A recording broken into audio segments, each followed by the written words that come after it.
আনন্দ কল্যাণ সংঘাতের আবহ আরও এক ধাপ এগিয়ে গেল। রাজ্যপাল সিভি আনন্দ বোস তিনি থানায় অভিযোগ দায়েরের 24 ঘন্টার মধ্যেই পাল্টা রাজ্যপালের বিরুদ্ধে থানায় অভিযোগ জানালেন কল্যাণ Bandyopadhyay.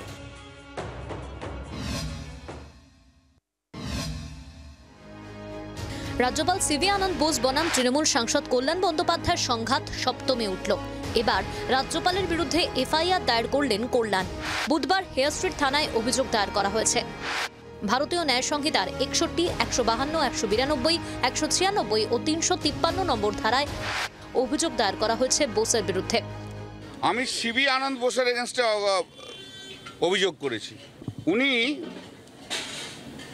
Intentionally, wilfully, deliberately, purposefully কতগুলো স্টেটমেন্ট করেছেন to excite rebellion and subversive activities এবং encourage feeling of separatist activities against the government. মঙ্গলবারই রাজভবনের তরফে শ্রীরামপুরের তৃণমূল সাংসদের বিরুদ্ধে অভিযোগ দায়ের করা হয়। কল্যাণের বিরুদ্ধে সশস্ত্র বিদ্রোহ উস্কে দেওয়ার অভিযোগে একাধিক ধারায় মামলা রুজু করা হয়। একই সঙ্গে রাজ্যের সাংবিধানিক প্রধানের বিরুদ্ধে মিথ্যা অভিযোগ আনার অভিযোগেও ভারতীয় ন্যায় সংহিতার 197 নম্বর ধারায় অভিযোগ দায়ের করা হয়। যদিও আমি ওকে পাঁড় মাতাল বলি, গভর্নর সাহেব ঠিক করেছেন, কারণ রাজভবনের বাইরের পুরো নিরাপত্তার দায়িত্বটা এবং সিসিটিভিটা কলকাতা পুলিশের হাতে। সেখানে যদি কোনো ঝোপে ঝাড়ে অস্ত্র ফেলে দিয়ে যায়, পরবর্তীকালে রাজ্যপাল এবং রাজভবন দুটোই কালিমালিপ্ত হতে পারে। দুই বন্ধুর যুদ্ধ আপনি সাজাচ্ছেন, তারপরে তো হিন্দিতে বলে টাই টাই ফেস, সিগনিফিকেন্স কি? এই করে তো আমাদের বিশ্ববিদ্যালয়গুলো সর্বনাশ হয়েছে। হেডলেস ইউনিভার্সিটিস, যে কোনো সরকারি প্রতিষ্ঠান, পাবলিক সেক্টরস, তাকে শেষ করার জন্য প্রথম কাজ হয় তার মাথায় কেউ থাকবে না, যে সর্বোচ্চ পদ আছে সেটাকে অ্যাপয়েন্ট করা হবে না। তাহলে এই রাজভবন এই নবান্ন মিলে এই কাজটা করেছে।